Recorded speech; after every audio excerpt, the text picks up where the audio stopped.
Pandemi telah mengubah banyak hal dalam kehidupan dan memaksa orang-orang untuk beradaptasi dengan kebiasaan baru seperti bekerja dan belajar dari rumah. Di Hari Ayah Nasional kali ini kita akan bahas bagaimana dampak pandemi terhadap peran ayah dalam hal pengasuhan serta pendampingan belajar anak di masa pandemi. Sudah bergabung melalui sambungan Zoom ada Edi Wiono, praktisi sekaligus guru parenting Indonesia atau yang biasa disapa Ayah Edi. Selamat malam, Ayah Edi. Selamat malam. Oke, apa kabar? Kita tahu membahas bagaimana Selamat Hari Ayah atau Hari Ayah Nasional tahun ini yang juga bertepatan atau harus diperingati di tengah pandemi. Peran ayah dalam keluarga khususnya untuk pendidikan anak sangat penting ya, kita tahu. Tapi mungkin di masa pandemi ini banyak penyesuaian, banyak perubahan. Nah, peran yang paling banyak perubahan dan bagaimana ayah-ayah ini harus menjalankan perannya dan juga mengadaptasi dengan situasi kondisi yang sekarang seperti apa? Ya, pertama saya ingin sampaikan bahwa kalau kita bicara tentang peran keayahan, itu berbeda-beda antara satu rumah dengan rumah lainnya. Ya, jadi mungkin problematik yang dialami oleh saya berbeda dengan problematik yang dialami Fani, problematiknya berbeda lagi dengan yang dialami lain-lainnya.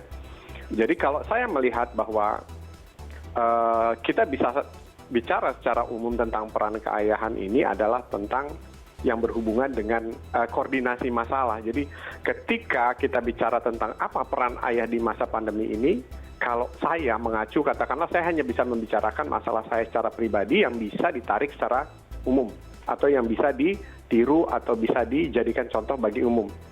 Bagi saya ketika terjadi pandemi ini, peran saya sebagai seorang ayah, saya mengibaratkan saya adalah seorang koordinator dalam keluarga. Jadi tugas pertama atau peran pertama yang saya lakukan adalah mengkoordinasi keluarga. Nah, jadi waktu itu kami kumpulkan ya istri saya, dua anak saya, kita meeting di kamar anak saya di ruang meeting. Kemudian saya katakan pertama kali kita mengidentifikasi masalah. Saya sebagai koordinatornya berbicara bahwa kondisi kita saat ini sedang pandemi ya. Kita tahu informasinya dari media seperti ini.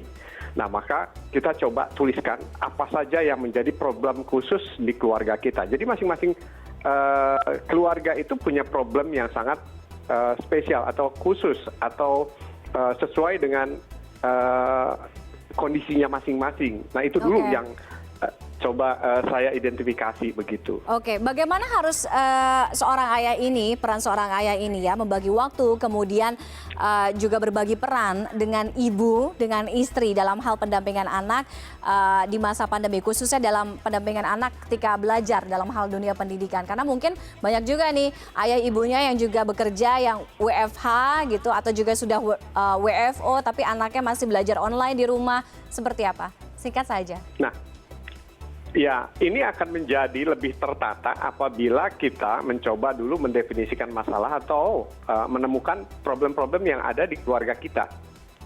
Nah, misalnya kita bicara kalau saya kesehatan, misalnya contoh aja, kita akan ikut protokol mengatakan begini, maka kita harus pakai masker. Nah, nanti kita bagi-bagi tugas dari situ, yang bertanggung jawab membeli masker siapa, pengadaan masker siapa. Kalau kita pergi bareng, siapa yang bertanggung jawab bahwa masker harus sudah tersedia di kendaraan, misalnya begitu.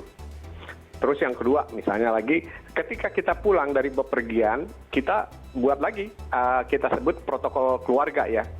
Kalau di keluarga kami, karena saya yang usianya paling rentan, maka saya yang akan mendapat prioritas mandi duluan ketika habis pergi. Baru kemudian istri saya, baru kedua anak saya mengikuti. Nah, itu ketika kita tahu bisa mengidentifikasi masalah sebagai seorang ayah, maka kita akan mudah melakukan pembagian tugas dan pekerjaan. Contoh lagi, sekarang ini yang paling terdampak sebenarnya di luar pendidikan itu adalah income. Ini kalau saya identifikasi ya, karena saya adalah aktivis dari media sosial, problem terbesar ini adalah income. Yang banyak terdampak adalah income. Kami pun termasuk salah satunya. Maka kami mengidentifikasi problem ini, menjelaskan kepada keluarga, terus kita membuat semacam opsi-opsi solusinya apa nih? Nah, habis ketemu opsi solusinya, maka kami berbagi tugas. Jadi di keluarga kami itu jelas sekali peran ayah sekarang apa? Peran ayah sebagai narasumber. Kemudian nanti ada peran yang bagian operator untuk peralatan seperti ini. Makanya ketika tadi kita dihubungi langsung oke aja gitu, nggak ada pertanyaan macam-macam karena memang kita sudah terbiasa. Oke. Nah, berbagi peran. Oke, itulah pokoknya itu. setiap keluarga itu punya masalah yang berbeda, makanya harus masing-masing identifikasi kemudian baru mencari solusinya ya. Terima kasih. Iya, itu peran. Baik, terima kasih Pak Edi Wiono sudah bergabung. Sayang sekali waktu kita sangat terbatas. Sekali lagi kami ucapkan selamat Hari Ayah. Terima kasih sudah bergabung dengan kami. Terima kasih. Selamat malam. Ya, selamat malam.